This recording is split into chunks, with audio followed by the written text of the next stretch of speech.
for the podcast after, and then for you guys now who are not on Twitter, this week we're starting to advertise it. We tried it last week. We are live streaming to Instagram Live, Facebook Live, and YouTube. And if you are on those, one of those platforms, you're not going to be able to really, contribute live with us, but you can go ahead and leave a comment in one of those, or you can DM us as well.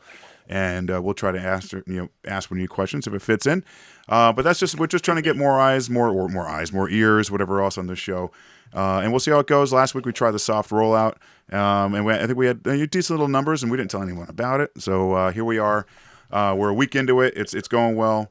So let's get going. My name is Bill Baker of Eagles Overseas, and my co-host is John Fitzpatrick of Rugby Morning. What's up, buddy?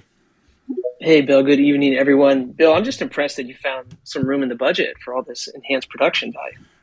Our staffing, just like USA Rugby had to cut it down from 32 to 9.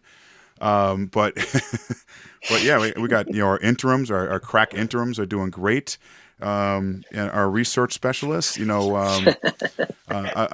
have to tell my mortgage company eventually I can't pay the bills because I haven't been working.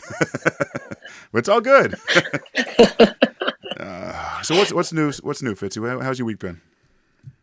My week has been very interesting. I've been prepping the last couple of days, and Matt and Ryan Yee are listening, so I may throw some smoke screen here in a little bit. But I've been prepping for my fantasy MLR draft tomorrow. Very excited for that, and I'm very excited, Bill, that you've joined the league. Yeah. We're going to really get really into it later, obviously. I don't give anything away, not in the open here. No one really cares about that just yet, which all my secrets, I can't do it. But yeah, let's we can talk more about that. But also, I want to talk to you. I know we mentioned this before the show. I'm kind of losing my voice a little bit.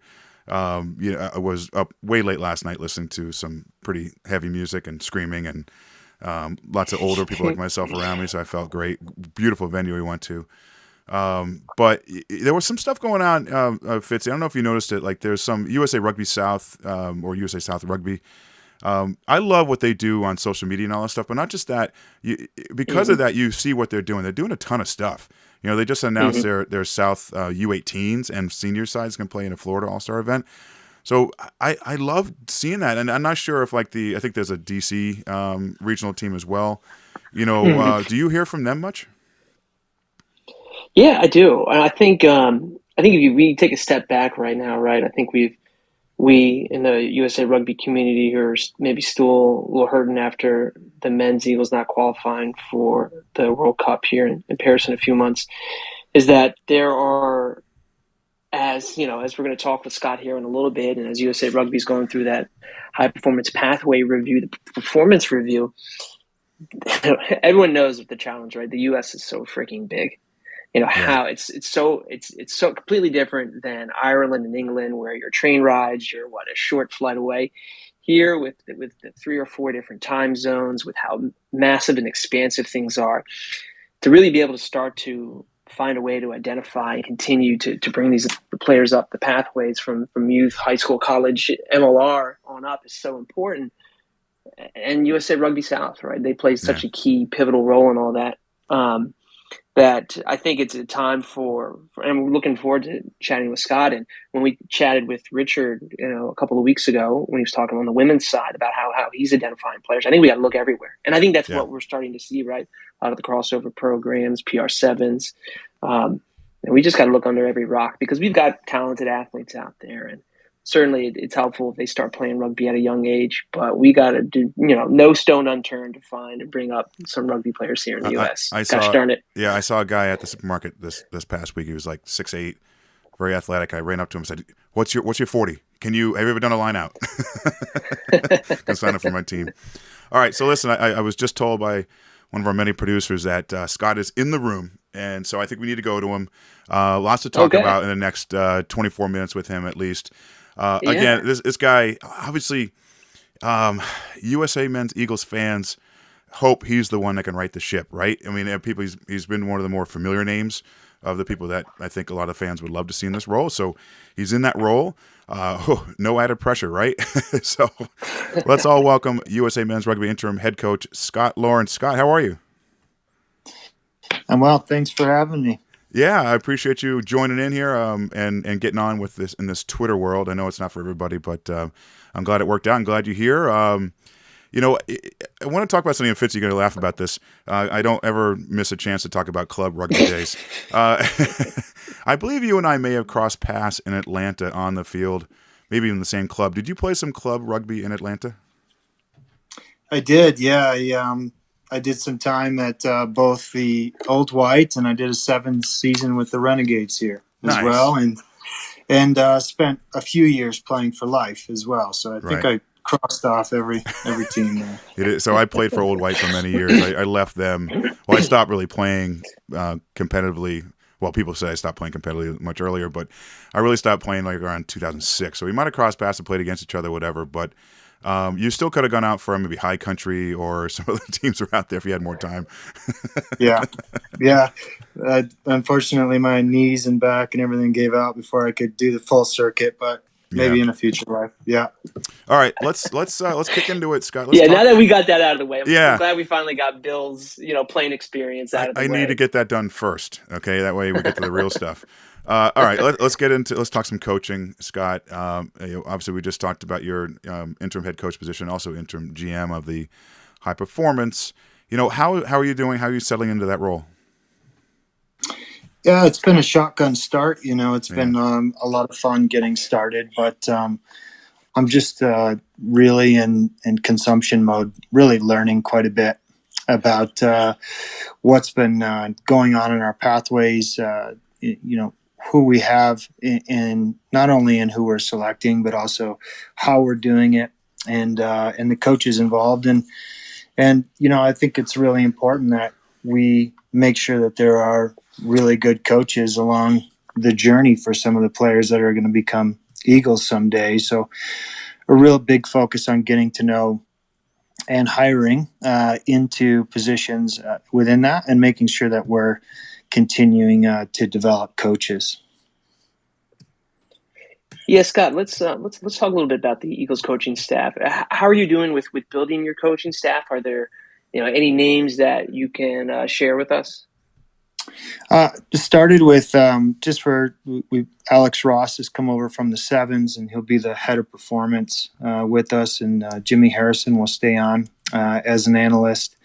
I'm still interviewing a number of candidates for positions on the staff. I think the most important thing for us as not only a national team and a pathway is to take a step back here for a moment and think about what it means to be a great Eagle.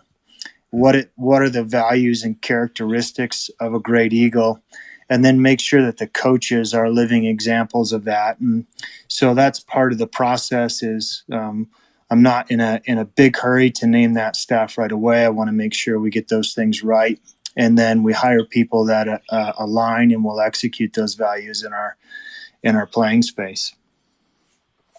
I love that. You're obviously not the first senior level American coach. Do you feel any extra pressure being a quote unquote American coach leading the Eagles? Not really. I feel like the beauty of being an American coach is nobody's really threatened by you in any way, and so I think if I feel any pressure, it's the pressure to serve the rugby community that really gave me this opportunity to begin with, and all the people that kind of helped me and supported me and mentored me along the way. So I certainly feel pressure from that regard in terms of just making sure that I fulfill what I need to the community. Hey, listeners, we're here with Scott Lawrence. If you'd like to come up here and ask a question, you can do so by requesting on the bottom left. Coming up, we'll get you up here as soon as you can and ask away. You can either ask Scott or Fitzy or I a question. Let's go into the program. It's still a little more your coaching. If you look at players like Free Jack's Mitch Wilson, he's credited you with instilling a high standard of play at life. Like the professional standard you have there. Does that standard that you demanded from your players at the school carry over to the level of the Eagles? Is it somewhat adjusted for international play, or is it pretty much the same idea? Well, I think when you think about the the character of the players that you want to represent our country. I think those standards certainly carry over and are relevant at the international level. Mm-hmm. There are different standards, of course, and different expectations as players mature. And, I think you find that the better players that you work with, the better coach you become because of the dialogue changes and the detail changes from high-level players. So, the basics around character and structure and accountability are still there, but the actual expectations of the players go up as they get into the senior team. Right. All right. And then we have our first listener up. Good to see you again, Ryan. Hey guys, good to see you, Coach. First of all, I wish you the best of luck. Congratulations. Just have a really quick question for you. So I know the grassroots program in USA is still kind of at the infant stages, and I know as a coach, I know one of your dreams, of course, is to see youth, getting into the game and growing it. What can we do as fans be able to help out grow those grassroots programs to try to get them a little bit more, I guess, well developed? Because I know a lot of kids are wanting to go pros these days, but I know the percentages to go into the NFL are really low, and most of the time they're not really doing anything else. So how can we get them over to the rugby side? Yeah, no, it's a great question. So Ryan, is your question about kind of like transfer of athletes that are playing different sports at that level and grassroots? Yeah, Yeah, it's really just anything. I mean, even transfer of athletes from, like, let's just say football to rugby, or even just getting like high school or college kids into it. I know there's a really like a plethora of talented athletes, especially on the college side of things. Yeah. And, for those who like, and I guess it's really also for those who maybe not go anywhere after maybe, let's just say, track and field, basketball, football, soccer, you name it. Yeah, I think from if you're talking specifically about pathways, and I think that if you're trying to promote players into the professional game or senior level teams, I think it's the looking at the environment. We used to call it being an amateur professional, and it was something I learned from Tom Billups a really long time ago. And actually having those standards and not relying on finances to make that happen. It's more of a way of life. And if you set that within your club, then regardless of your circumstance, as you add more money, more bells and whistles will come onto it. But I think that's important. I think overall in the grassroots game, I stuck with rugby because I played it for the first time and I loved it. And I fell in love with it and played it all the time, is anywhere I could, anywhere in the world, picking up glass and dog poop, to play a game if I needed to, I mean, so make it fun and make it interesting. And I think where we've lost a little bit in the last couple of years with the advent of professionalism is just the enjoyment of the game. Not everybody has to be a pro. People just it is a fun sport. It's a camaraderie, and it's a culture around it that is a wonderful thing to be a part of. And I think we need to embrace that again a little bit and not worry about everybody being a pro or an eagle. I want to dig deep into pathways and player stuff as well in a little bit, but I want to talk about you a little more as far as your coaching system. Is there like a Scott Lawrence system? If there is, how would you describe it? Do you fit the player to your system, or is it fit the system to your players? It depends on where we are as a team. I've done both. I've gone and recruited for a system. So an example of that is when I first started with Rugby ATL, I knew the way that I wanted to play, and I had a blank roster. And so I profiled that out and built the team to play a certain way. I think with the Eagles, you or other teams, if you're starting from a position, then you really have to play to the strengths of your team and put your players, your X factor players in the right places to make plays and things like that. So It really it depends on where you're at in kind of the life cycle of the team, to be honest. Scott, you had a great interview with Alex Goff from the Goff Rugby Report last month, and I'm going to read back a quote here. You said people are good at certain things, and what I'm good at is running big programs. Do you recall saying that? And can you elaborate on what that means for the men's Eagles program?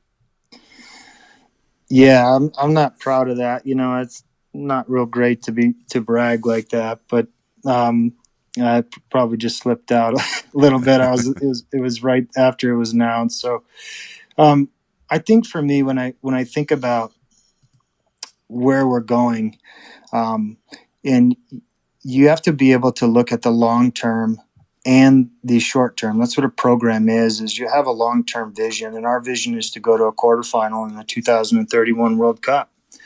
And we're going to start by going and being America's one in the next qualification cycle. And so you need to look at the big picture, but then come back to the daily tasks, the daily sprints, if you will, within a project that fits in the program. And what are the required outcomes to then align to that overall goal? So it's kind of like this telescoping thing where you have to spend intentional time looking at your alignment and your direction towards the vision you're trying to get to, but then coming back and focusing in and being diligent on your details. Yeah, Scott, back to that one comment there. I didn't really think that was a humble brag. I thought that was more of like, I think we all recognize that running USA Rugby, men's Eagles, is a big thing, right? Because of how big and expansive the country is and all the different pathways that feed up. So I think I don't think it was as bad as you think it was. Actually, I thought it was a pretty good, interesting quote there. So we'll relieve you of some of that pressure there. So of course, talking about USA Rugby and of course everything that's happened over the last few years with COVID, certainly it emerging out of bankruptcy. Financials are certainly going to be something that comes up. Have you thought much about how USA Rugby's financial issues could affect your job? Certainly, I think there was a GM. We don't say his name at the Chicago Bulls a long time ago that got himself in trouble by saying players don't win championships, organizations do. And he got a lot of stick for that, but he's right. When you think about the execution of the overall team, it's the operational excellence behind it that has a lot to do with it. If you're fighting from fire to fire, then you don't get a chance to actually back up and look at things like making your performance or your medical or your athlete data as differentiators in your performance as game winners. And so, certainly when you look at that, you kind of go, yeah, that could have an impact. If I want to be watching players, but I'm trying to figure out how to get into my email, it takes time away. So, that's kind of been the focus of what, one of the focus things that we've been doing in my month here so far is just trying to do a few things really, really well. And those are the basics so that we don't have to think about those things and we can think about the things that impact our performance or give players opportunities. Scott, do you like to see the positive in things? And what I mean by that is when we look at, obviously reluctantly, we have an extra year to get ready for the 27 World Cup.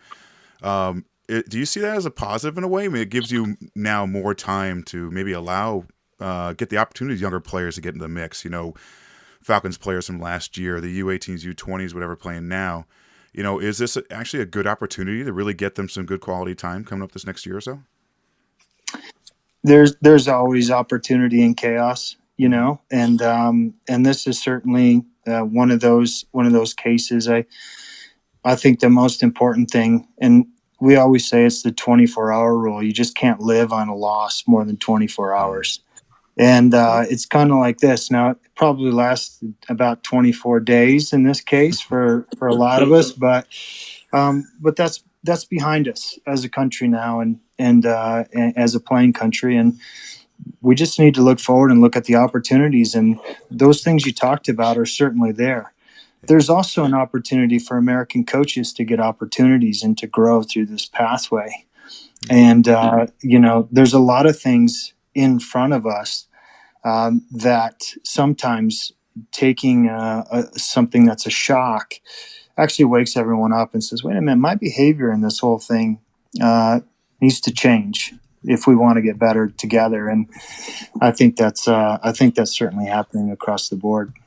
I want to talk a little more about players also, and let's talk a little bit more about pathways. And I'm going to lead off with a question a listener sent me earlier today. He's a guy, his name's Sean. His son's name's Soma, and he has a great Twitter account called Soma Likes to Play. And his kids in high school, whatever, they're in Atlanta area. And he said, as my son gets older, closer to college, he's trying to find opportunities, options, or what's available to him. And then even him as, a rugby parent and sometimes a coach, he has no idea how to get him, or any of his actual teammates involved in some other of these pathway opportunities. And he's saying, looking at that in a way of the 31 World Cup, you're going to see some of these kids on that team. Maybe not his kids, whatever else, but you're going to see that age. So he's wondering, really, what is that plan in the pathways to make, like his kid have more opportunities to maybe get in front of you, selectors or whatever else?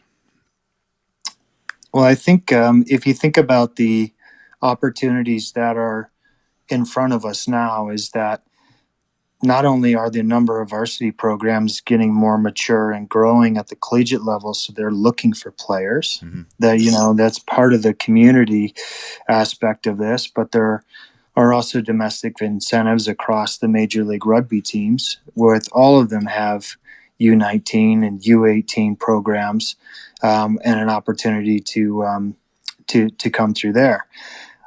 There's also talent ID days. There are 9 of them again this year across the country that are open invite. Don't cost anything to show up and have a look, and those will be published here in the next couple of weeks. So there's never been a better time to be seen. And if you do recall, one thing that I did talk about is that it's not a linear path here, given our geography and our density of play. It's a network of connected things. It could be an MLR academy. It could be a collegiate program. It could be a paid academy that, a number of them that are running across the country, or it could be a talent ID day. The point is that we have to embrace as the kind of a platform, if you will, on that network, where we build good relationships with all of those avenues. So when the player does show up, we know about him, and we have to be clear on what we're looking for, and we have to be active and intentional about keeping connected. So is it more of a communication issue, possibly? Yeah, I think that's the free one. It doesn't cost anything, in the beginning. I think it's, you're seeing all of these things growing, and now it's connecting them. Yeah, Scott, as we talk about some of the different avenues, right, of pathways, there's certainly been a lot of chatter on rugby Twitter over the past few months about, MLR's role in helping the Eagles. I guess, kind of where do you fall in that debate about MLR's role, or should they have a role in helping the Eagles? That's a good question. I don't know. Should they have a role? I think they do have a role now.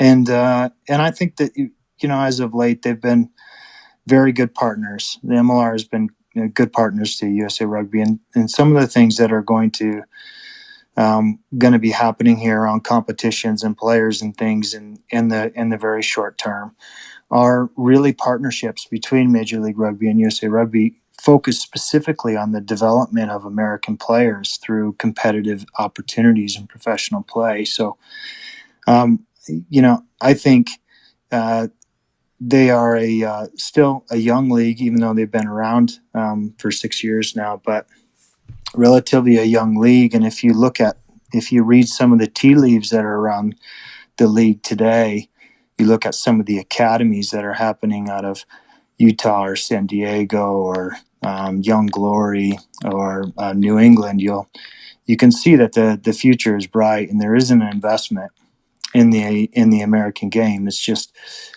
we like instant satisfaction, and these things are going to take a couple of years for those players to come through. And when you All right, look, let's. sorry, Go ahead, Bill. no, I was Yeah, gonna. no, I go just ahead. wanted to touch on the MLR. The teams, their academy programs. Some are doing better than others. I think it's just more of a time situation for the teams to get caught up and do it their own way. But you also brought over Neats from Rugby Atlanta to help out with your, the academy programs. Talk about him coming in. What does he bring for that program? I think he brings he brings trust. I trust him with the athletes, and that comes from a long time working together. But if you think about the time that Neats has come through, and and the Life Collegiate program had a really kind of golden age of play during that 2 or 3 seasons. He was really the engine room behind that coaching staff in terms of player accountability and development of players and focus on the journey for young players. And so I knew that, and he came over to Rugby ATL as a result of that work to start the work there. And I think he's done a great job in the southern region. And so when we look at where our U20s are today, and where our young players are today, we need that development. We need a development mindset within our staff. Right. Yeah. A couple more questions for you, and we'll let you go. I really wish we had like an hour or two with you. This is good stuff. This is great stuff. You talked about rugby community earlier. Connection to the team and college level or whatever else. I feel the college community and really much of the club community don't really grasp the level of international rugby or the players itself. Case in point, Will Maggie was training with a small college in New Hampshire during COVID, and the guys didn't really understand. He's international level rugby player, that kind of thing. And I believe you were quoted also, maybe in that same article, that you wanted the rugby community to feel connected to the Eagles. How do you go about that? How do you go about accomplishing that? Is it still more communication between it? Is it just more about getting it more, on TV? What do you think? Well, I think the first thing is obviously it's always communication, and that's probably the answer to any question a coach asks you in a rugby training session anyway. Is the communication aspect, but I think the big thing for us is the way we're thinking about it is first we need to connect to our past Eagles and our Eagles greats and understand that there's a legacy in the jersey. Sometimes it's getting to see somebody face to face or talking to them, but we need to feel like we represent the rugby community, and we need to play with the passion and intensity and character that makes the community respect and want to follow the team. And I think that comes from appreciating where we've come from, and we've got a group of former World Cup captains that have been a great advisory group for me as I took this on, and we're going to continue to build that towards the future. I think right now, if we want to be connected to Eagles and where they go, this U20 contest this year, guys, is a great opportunity, because those are players that we know and have access to, and those players are going to be in a trying to qualify. We haven't qualified for the Junior World Trophy since 2016. It's been 7 years since we've qualified, and we have an opportunity to go to another one. And so, it starts right there. That group is going to be 23 and 24 for the next World Cup, and they're going to be 28 and 29 for the 2031 World Cup, with an opportunity to have played together for 2 World Cups. So that is a major focus right now for that connection is getting behind these 20s, making them visible, but giving them a fair shot at winning by giving them time together and the facilities and the coaching staff to do that. Scott, one final question for you. So feel free to punt on this if you got to bounce. But one of the things that we always talk about, at least the last few weeks and months, is just right. You mentioned it too, like more game time, right? And you mentioned the U20s there, but specifically for the men's Eagles, the senior squad. What kind of what can you tell us about competitions or any tours that may happen, say in that July, post MLR season, or something in November? Are there plans, or are there some games that are being scheduled that we can anticipate the Eagles playing in? Yeah, there are, and I'll probably get in trouble if I don't allow the press release to come out. But we'll tour in August, 3-game tour to Europe in August. Be some great competition against teams that are going to be in the World Cup, which I think will be the start of it. Post that, there is plans for temporary plans, I guess, for a November test series. But I'm really looking at the fall as September to November this time around. We know the players go back for preseason in the MLR in December, and we also know that players need to return to their European clubs for the ones that come over.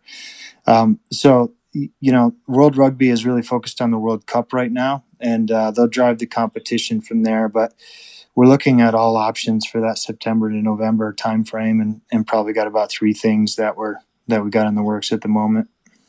Well, we cannot wait to see the team back in the uniform again this year.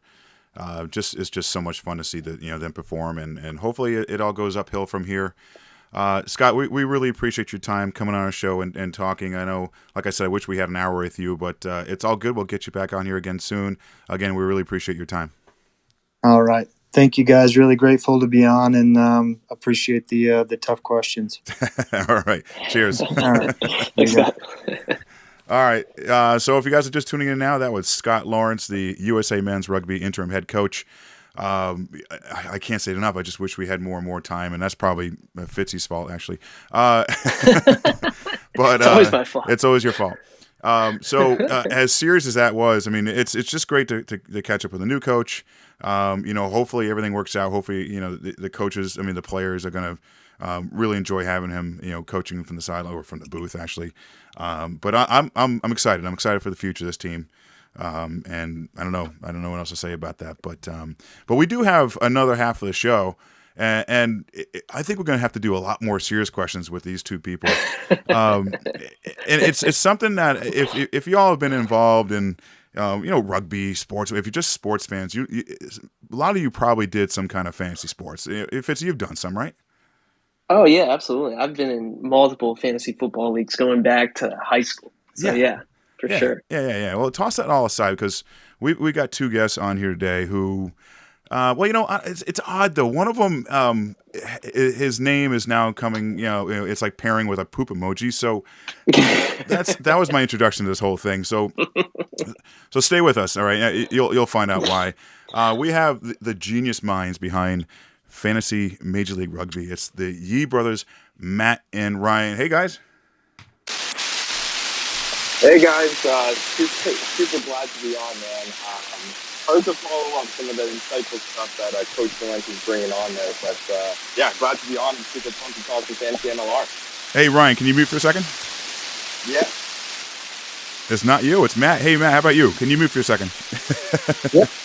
There it is. Hey Matt, I apologize, but there's a problem with your connection, so maybe you can jump off. Of course it's Matt. He's messing things up. That's why he's got the poop emoji next That's right. You know what? There it is. I think it's the AirPods. Is it better now? Yes, it is. Yes. Yeah, you're good. Is it a lot better now? Oh my gosh. Yeah. I'm not gonna play. I'm done. So guys, listen. You guys are you're more than the average MLR fans. I mean, and this is what I don't understand. How do one of you finish in last? I mean, that's the crazy storyline, right? You can't write it any better than that. We're going through the whole grind of talking about how tough the fantasy MLR season really is, and lo and behold, we're supposed to be the experts, and our very own Matt Yee is at the bottom of the heap. But I'll let him speak for himself there, and try to convince the viewers why he won't be doing that this season. Bill, the introduction with the associating my name with the poop emoji, I mean, I think that speaks for itself right there. Pretty much everything that anyone new to fantasy rugby or new to hearing about our league needs to know about my performance last year. Yeah, we'll be sure to repeat it. Actually, everyone, this is going to be a podcast, so be sure to listen to that again later. And before we get in, so guys, we're going to talk, and everyone listening, we're going to talk about what this league is about, and these guys' futures goals for this league, and then also we're going to get right into like our top 3 or 5 players each position. Not each of us. We're gonna lean on these two guys about their lists, and then we can kind of talk about it a little bit. And if you want to come up and Now I'm starting to think that this was just a ruse to get us on to do your prep for Hey, you. this is just part of some of your for research MLR is what draft. you're trying to do. all right. So with that said, everyone, earmuffs. Everybody else, earmuffs. Who should Fitzy take with the first pick, and who should I take with the second pick? No, all right. all right. Let them answer the question. Well, I was going to ask you, 50, so I can figure out what I'm supposed to do with my 10th pick.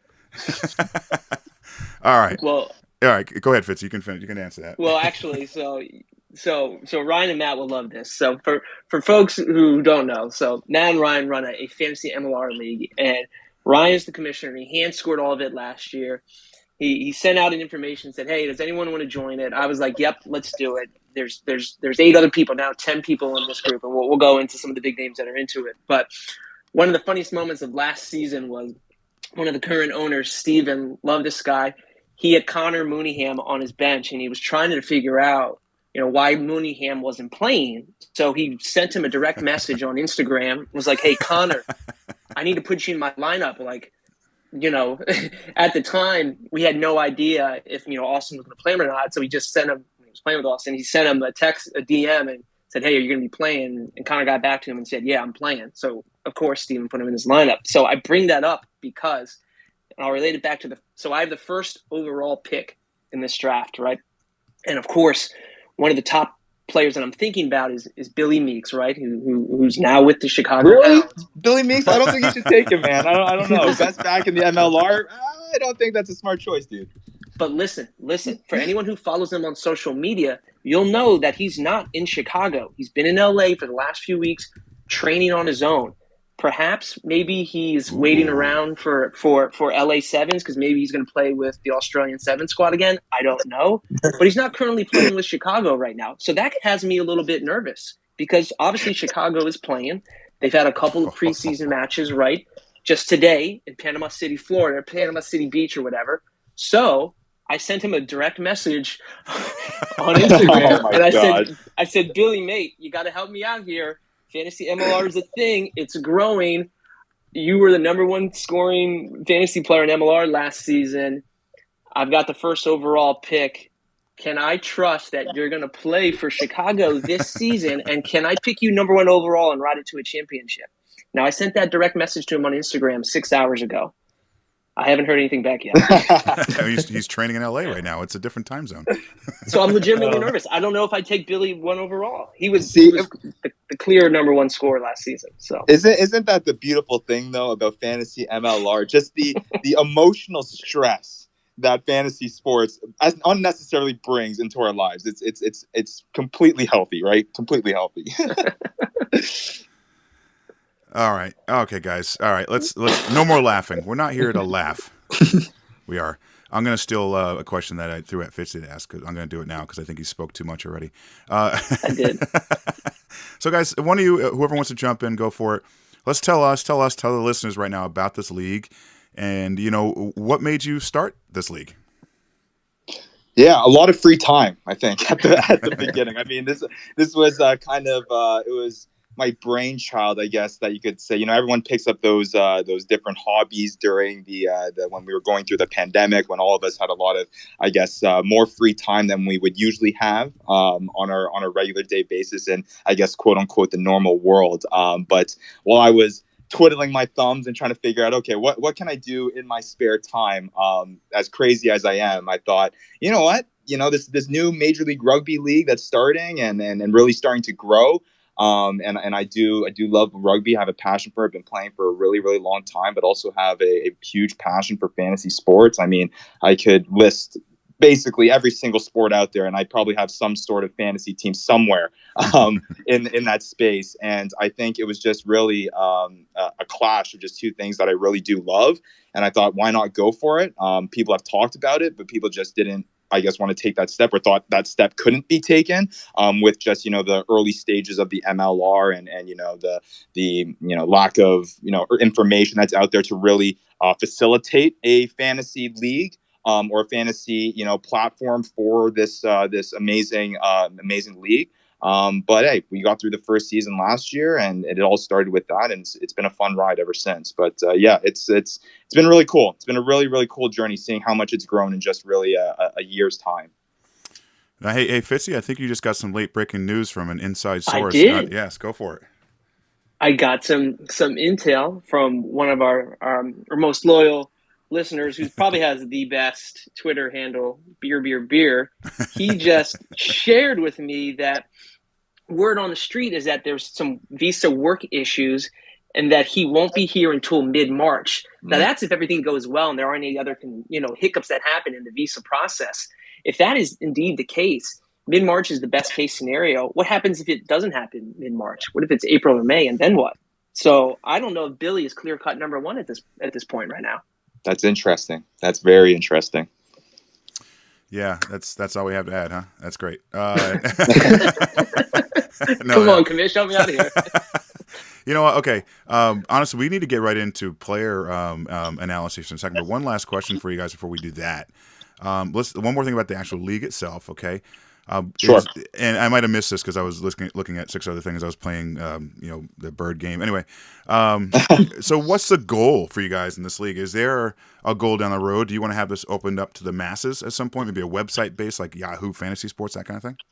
I will say that we have been diligently working hard to try to get this accessible to people and to the vast majority of MLR fans. I think the ultimate goal for us, on a serious note, is that, and you mentioned it, Bill, just the intertwining of fantasy sports and, the sport that's being played. You can see how much of an impact it has with the NFL, with the NBA, things like that, right? And I think it just provides an avenue for not only existing fans to kind of buy in and digest the sport in a different way, but also for new fans. And I think that's very important for the MLR right now, because it is a growing league.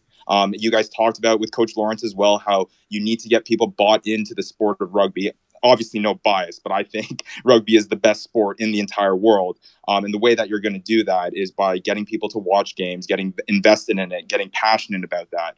And one way to do that is give them a fantasy team that they're passionate about, and to deal with that emotional stress that Fitzy is currently going through with all that. So, I think that's our ultimate goal at the end of the day, is to really just, supplement the MLR in terms of helping it grow and giving people an extra avenue to do that.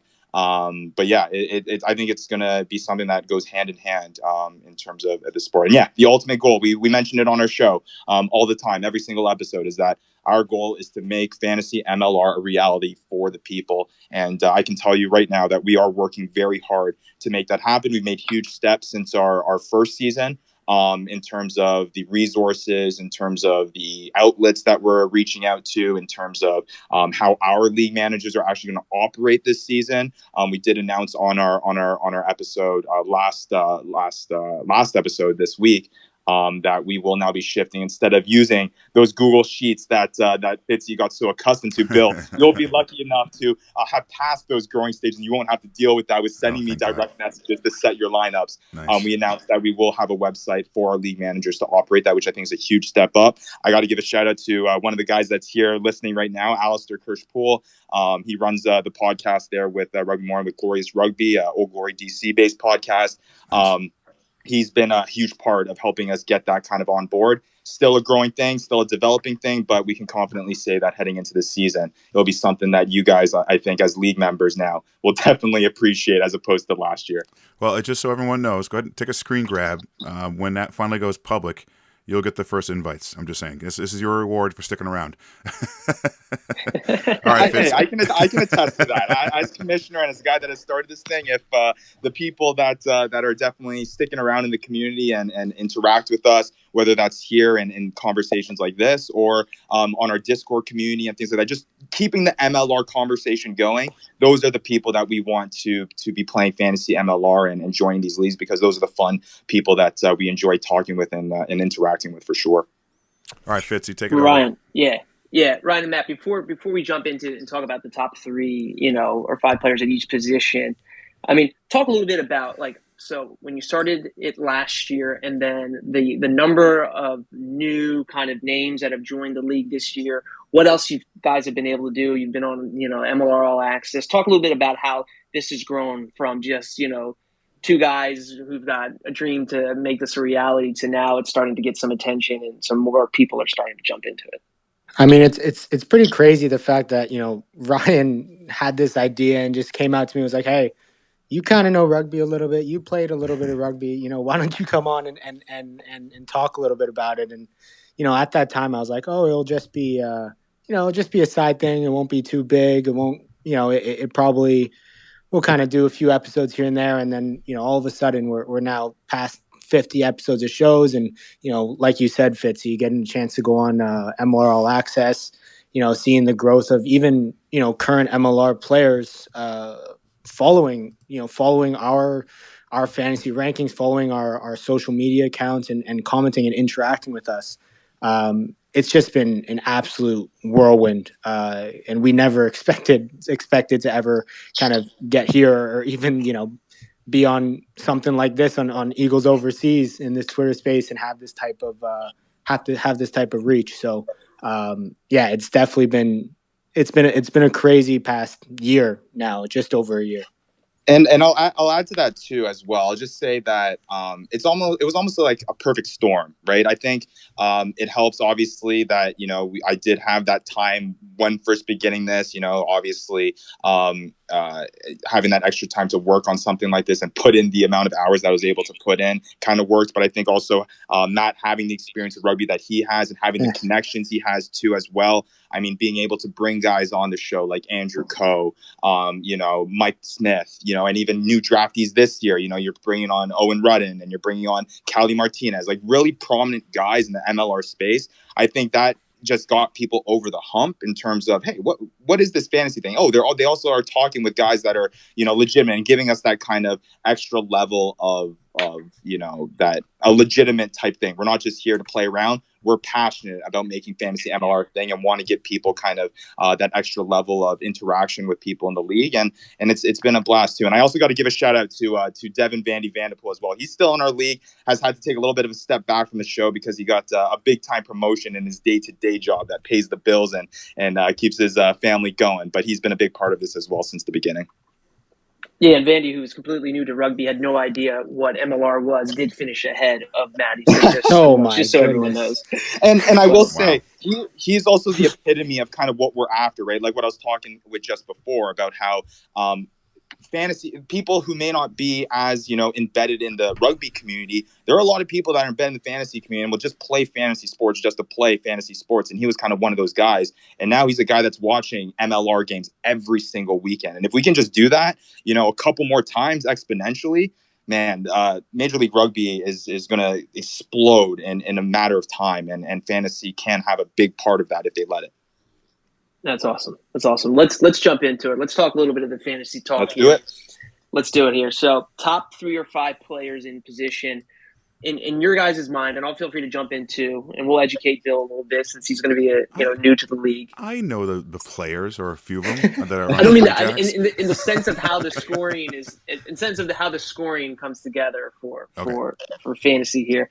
What position is probably the most coveted or scores the most points as it relates to fantasy rugby MLR?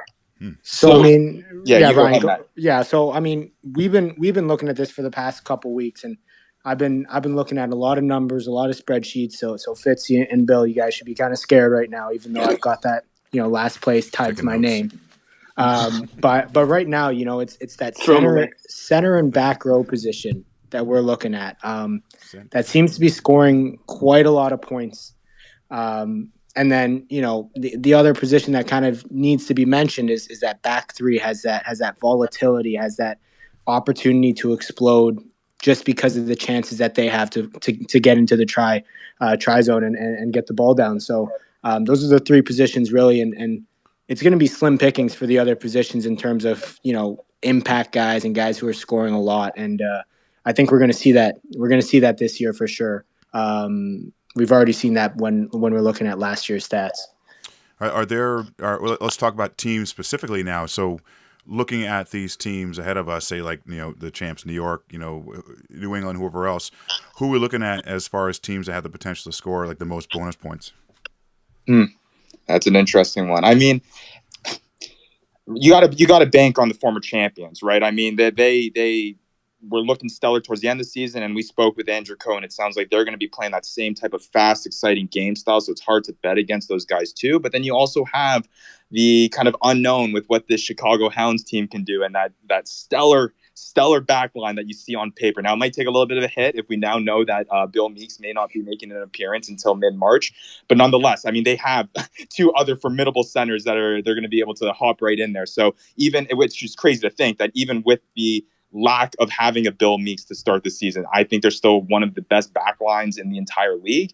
And when you look at something like that, it's going to be very tasty, I should say, for fantasy managers in 2023 as well. So if I had to put my money on it, probably Rugby New York, but that's just because I've seen them. And if you're feeling like you got the cojones to kind of go that direction, I wouldn't be surprised if Chicago Hounds is right up there with them too.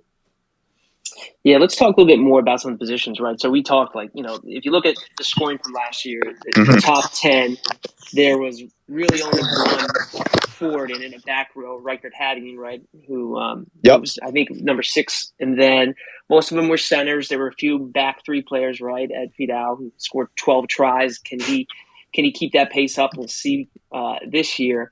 But then when you look at some of the back three, wings, fullbacks, is it on paper, it kind of looks like more wings, and really that the fullback that really starts to pop up into the picture might be Duncan Matthews of Seattle. Sure.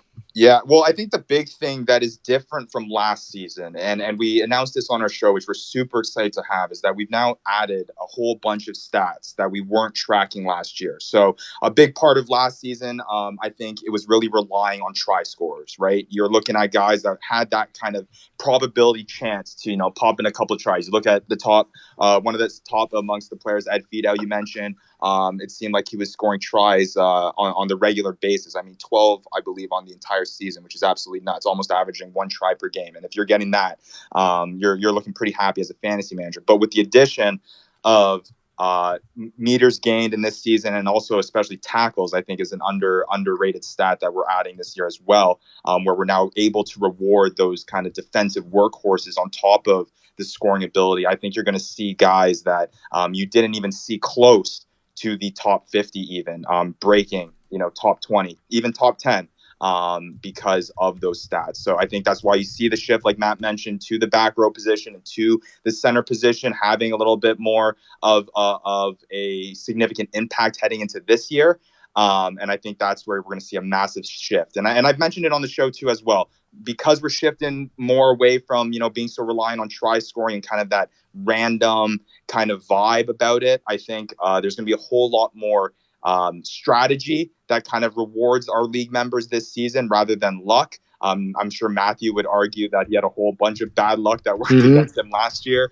But I think we're going to see kind of more fantasy strategy really being rewarded here in 2023. So yeah, that shift of stats is going to be massive for this upcoming season.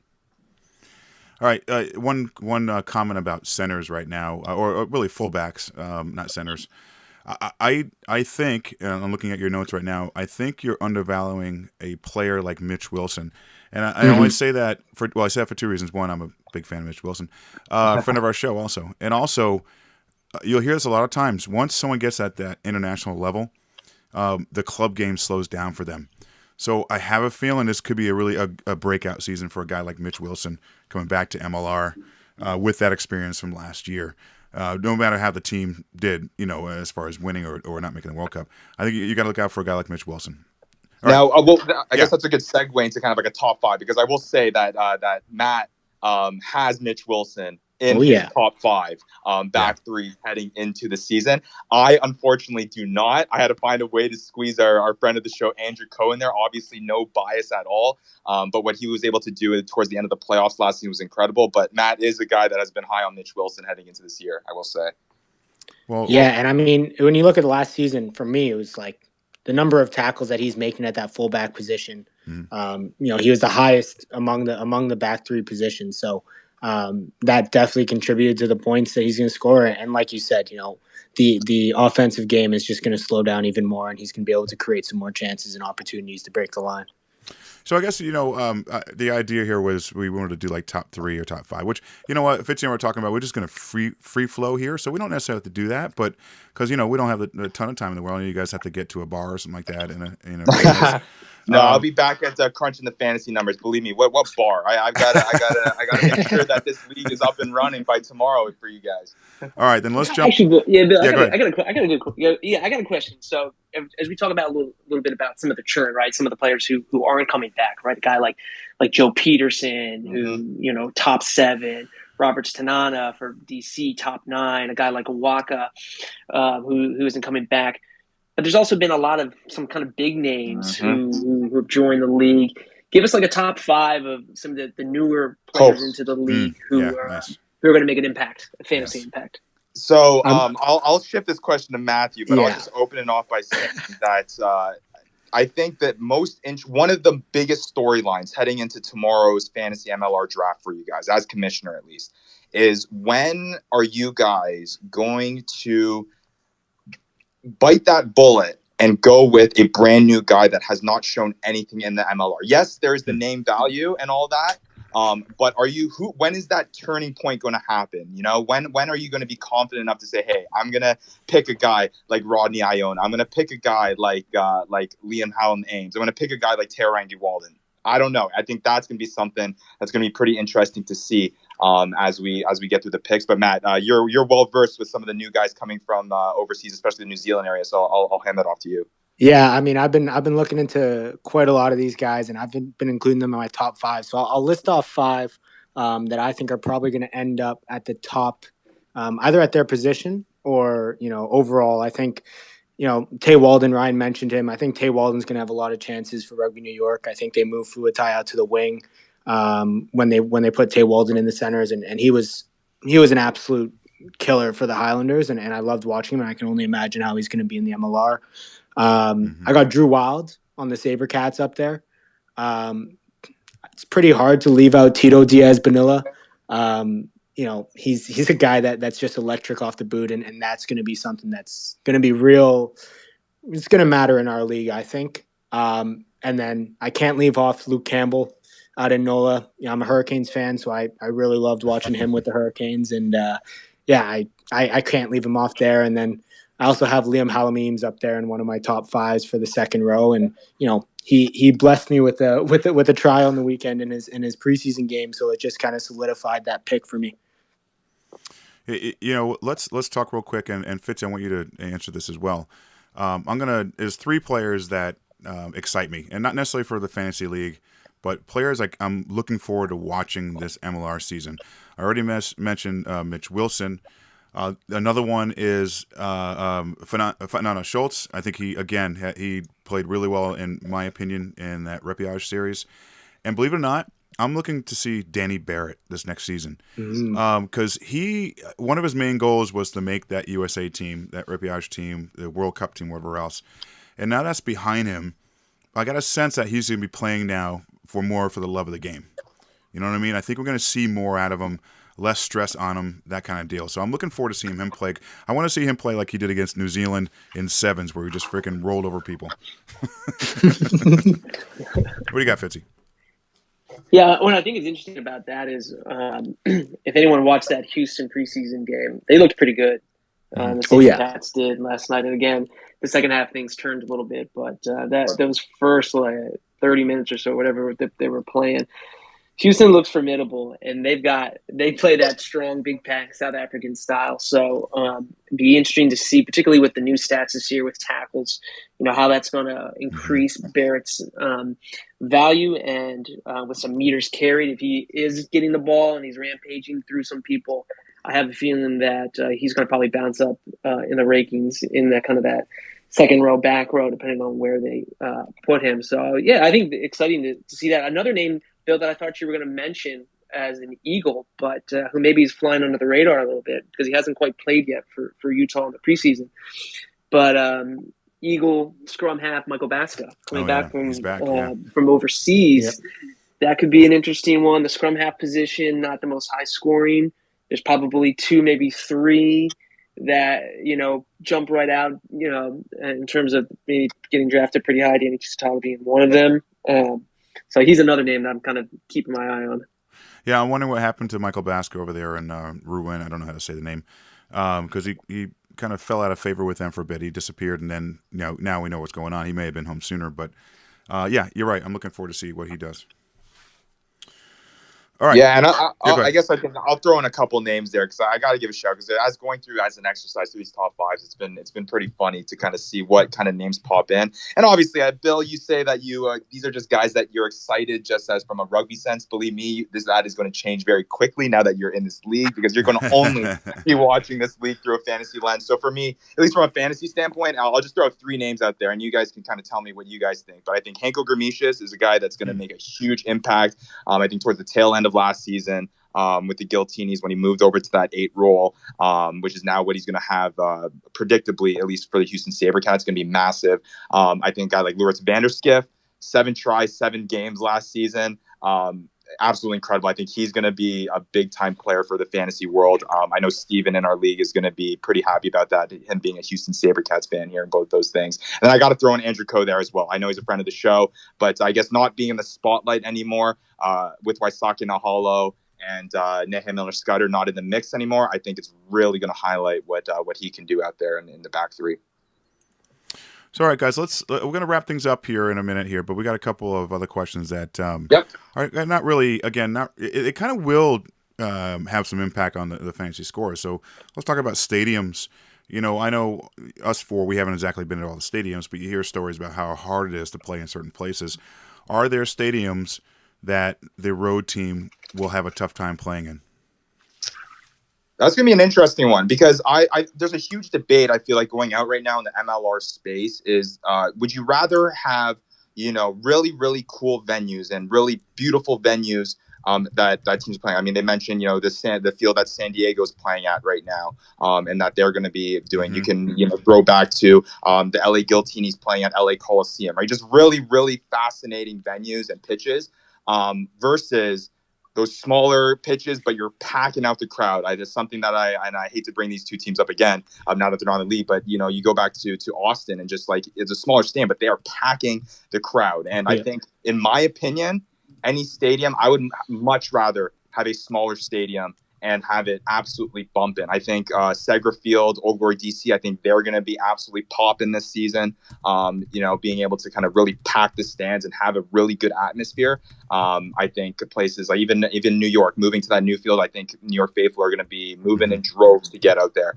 If you can fill the seats and make it that environment, one that teams have a worry getting into, I think that's the way to go rather than the bigger stadiums for sure. What do you guys think?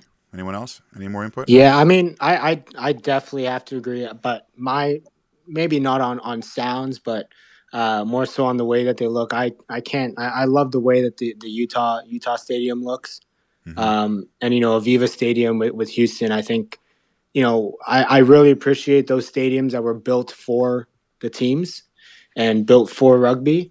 It just adds a whole new level of kind of branding, and it really makes it feel like home versus just somewhere where they're playing. Nice. All right, Fitzy. Yeah, my comment on that is I think New England is probably one. If you're a road team traveling up there, it seems like it's always electric. Bill, you've been in that crowd. You're a season ticket holder. You know how loud it gets. I think weather certainly plays a factor in that. It'll be interesting to see how Chicago goes, even though they've got a heated field. They're on the road and they got 5 straight home games, but still playing rugby outdoors in February, early March is going to be cold. But I've got 2 real quick questions. One, Maddie, my favorite part of all the episodes you guys have done is all the creative nicknames and funny nicknames you've come up for players. So my question is, can we anticipate any new nicknames that you've been working on in the past few months? Look, they all come naturally. There's nothing, they're all improv. I will say Ryan and I were literally talking about it before we got on, but the new Toronto Arrows signing, Tua Talatasi, that's going to be a good one to go with. I'm telling you right now. So once he starts, I think I expect him to be fantasy relevant. I can imagine he's going to be getting a call out at some point with some unique name that comes out of my mouth. Who's the favorite nickname that you had last year? Because I have one in mind, and I'm hopeful it's the one that you're thinking of right now. Oh, I mean, the one that I'm thinking of, I said on the last show, and Bill actually brought him up, is Banana Fanana Schultz. So I mean, he did punch my Captain Canada Lucas Rumble last year, but I had to give him a light nickname just to deal with that. That was a good one. I thought you were going to go Rugby ATL's fullback. Remember Mendia, the leg Mendia? Medea, no lega Mendia. Yeah. Yes.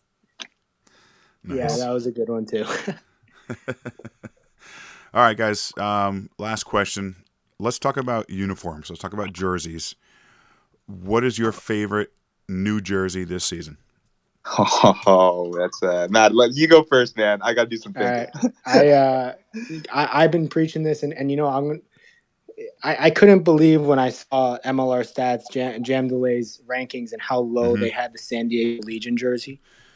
The way that the San Diego Legion jersey for me incorporates, both the sponsor along with the Knights helmet on the side. I think it's just it's something new and unique and something that we've been lacking in the MLR.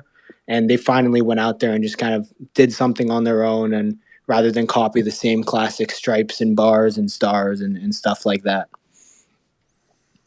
Yeah. And I'll go with mine, I guess, now that I have some time to think. And this might be a little bit of a cop-out, but maybe this is, since it's your show, Bill, this might appease you. I'm a huge fan of collars. I love collars on rugby jerseys. It's not different, but I've always loved the New England Free Jacks jerseys. I think it's classic. The collar looks great. Bodine Walker looked fantastic last season when he scored beautiful tries in it. But when it comes to, I guess, being innovative and brand new, you can't say anything bad about the Utah Warriors jersey. I love the new look that they've gone in. The home kit is nice and subtle, but that away kit and their alternates too, having that kind of different pattern on it. Doesn't have the collar, but I can make amends with that because it is something unique, and I can appreciate a team that is trying to think outside the box and really put something different on the pitch. What do you think, Fitzy?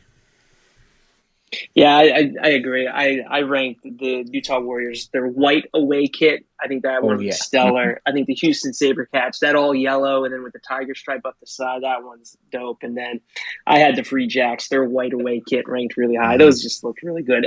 And honestly, I really like. I think that the Ironworkers, when they have the Ironworkers name across the chest, I think that looks cool with the Brooklyn Bridge. Not many people like that, but for me, I think that stood out. It makes a big difference with that Ironworkers on there, eh? Like when we first saw the kind of, I guess, the simulated kind of graphic that they released, it was like, what is this? But seeing them actually in the jersey, it having the collar, and then the Ironworkers on top, I agree with you, Fitzy. It is growing on me, I will say. And I've got three, obviously, yeah. And I'm not just saying this because I'm a homer for the Free Jacks, but I love their uniforms. Yeah, whatever. But I was also just looking at San Diego Legion's photos from their media and reveal party.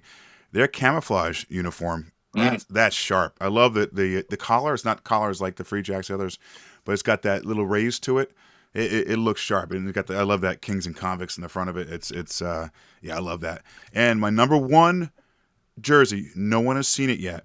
It's Miami Sharks. It's going to be amazing. It's going to be Miami Vice colors. It's going to be peach. It's going to be a little bit of the Atlanta team jersey color. It's going to have palm trees and maybe some half naked women from West Point, like that. Oh, dude, I cannot wait to get my hand on one of those. all I'll say is that I've always been a huge fan of the Miami Vice type theme. Yeah, and if they embrace something like that, they can't go wrong. Dude, yeah. There's gonna be like cigarette boats in the commercials. There's gonna be, Exactly. it's a no brainer. It's gonna, and then drug runners. There's gonna be some scenes from Miami Vice in there. It's gonna be whatever. It's just that'd be the mascot as a drug runner or something. I don't know. Yeah. We know the MLR has to work on mascots anyway, so hey, they can't really go wrong here. It will be some really stupid liquor name. Anyway. All right. Hey, Matt, Ryan, Fantasy Ruckers. Love you guys. Appreciate you guys coming on the show, and looking forward to kicking your asses in the league. Hey, talking All big, right. man. All I'll say is to end the show is that for us is that confidence at the beginning of the fantasy season will always be the peak. You just wait. I'll ask you that same question again when we're like halfway through the season. Yeah, and I know that feeling all too well. So we know where I ended up. Well, I will probably pick up one or two Free Jacks players, so you might see video of me after a game like chewing one of them out. You do not pass the ball 5 meters out. And that's the mindset that we were talking about, is that you're going to start listening as a regular rugby fan. You're like, oh, you got to make the right rugby play, right? You got to move it to the open space. As a fantasy guy, if you own anyone, you're like, don't pass that ball. You got to score that try, take it to the house. All right, guys. Thanks a lot, everybody. Check out their podcast. If you're not playing in a league, which is fine, you're not as cool as us, obviously, but but check it out. It's awesome. Listen to their podcast, and it's not, even if you're just not really into fantasy, there's some really good information about the players, and their value in the league, generally speaking, right? But yeah, we appreciate it, guys. Good luck again this season. I mean it this time. And we'll get you guys back on here maybe halfway through the season. We'll talk about who's in the lead and who has the poop emoji at the time or something. Absolutely. Appreciate the time, man. And yeah, I'll just finish off by saying that we're still working to get everyone involved. So you may not be in a league now, but hopefully sometime soon, anyone who's interested in fantasy MLR will be able to take a crack at it in the very near future. Fitz, do you have anything to say to them? Rub something in their face? I don't know. Yeah, I can't wait for you guys to find out who I'm going to draft number 1 overall tomorrow night. Billy Meeks. All right. All right. Thanks, everybody. Thanks, listening guys. in. Thanks for tuning in, everybody. We had Scott Lawrence earlier. Podcast will be released tomorrow. Check it out. Share with friends. And stand by for announcements for next week's show. Thanks again. Have a great night, everybody.